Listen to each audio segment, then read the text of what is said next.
আসসালামু আলাইকুম, ওয়েলকাম করছি ক্রিকেট উইথ ইনামে। রংপুর রাইডার্সের হতাশাজনক পারফরমেন্স এলিমিনেটর ম্যাচের মধ্যে একটা গুরুত্বপূর্ণ ম্যাচে রংপুর রাইডার্সের এই হতাশাজনক পারফরমেন্স। রংপুর রাইডার্স গত আসরেও সেম এই এলিমিনেটর ম্যাচে এসে রংপুর রাইডার্স 85 রানে অল আউট হয়ে গিয়েছিল। সেই রংপুর রাইডার্স 2026 বিপিএল এসেও তার পুনরুদ্ধার করলেন।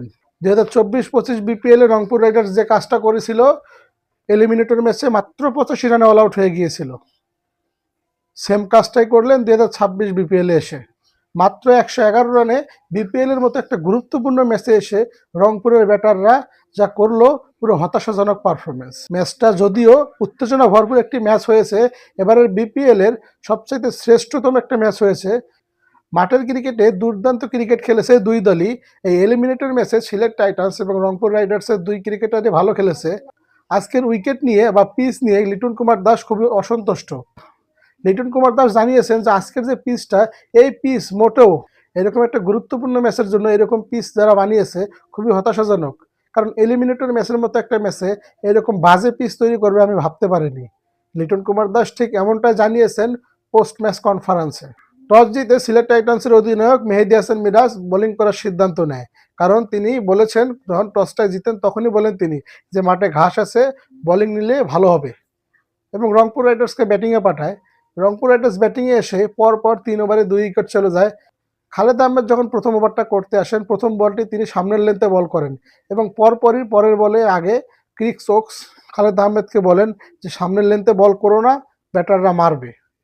এর পরের থেকে খালেদ আহমেদ একটা বলও আর সামনের লেন্থে করেনি, প্রতিটা বলই ইন সুইং বা আউট সুইংয়ে বল করেছে, পিছনের লেন্থে বল করে।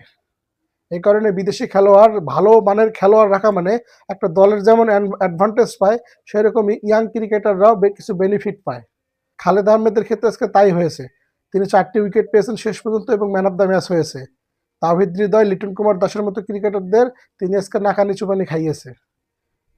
সর্বশেষ রংপুর রাইডার্স 20 ওভার শেষে 111 রান করে স্কোরবোর্ডে। 112 রানের লক্ষ্যমাত্রায় সিলেট টাইটান্স ব্যাটিং করতে নেমে একের পর এক উইকেট হারায় সিলেট টাইটান্সও। খেলাটা যখন উত্তেজনা ভরপুর হয়ে যাচ্ছিল, শেষ বলে এসে সিলেট টাইটান্সের যে নাটকীয় জয় এবং শেষ বলে ক্রিস ওকস যে 6টা হাঁকালেন। ফাহিম আশরাফ বল করতেছিলেন, এর আগে যে 5টা বল করলেন 5টা বলই ভালো ছিল। শেষ বলটা তিনি সামনের লেন্থে করতে গিয়ে ক্রিস ওকস তাকে কাভারের উপর দিয়ে ছক্কা হাঁকিয়ে দেয় এবং শেষ পর্যন্ত সিলেট টাইটান্স এলিমিনেটর ম্যাচটি জিতে দ্বিতীয় কোয়ালিফাইয়ে চলে যায়। সিলেট টাইটান্সের হয়ে যে খেলতে এসেছে বিলিংসের ইনিংসটা আপনি হয়তো বলতে পারেন যে 100-র নিচে স্ট্রাইক রেট।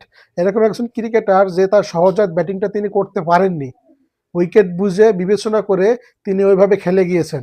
তিনি যদি তার সহজাত ব্যাটিংটা করতেন তাহলে দেখা যেত স্যাম বিলিংস 5-10 বলও টিকতে পারতেন না, তিনি আউট হয়ে যেতেন।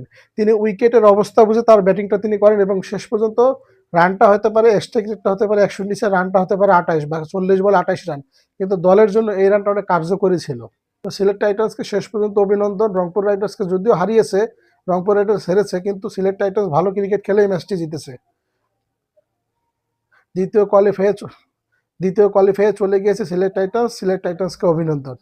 তো কমেন্টে আপনাদের মতামত জানতে চাই, কোন পার্টটা ভালো ছিল বা কার খেলাটা ভালো ছিল আজকের ম্যাচে।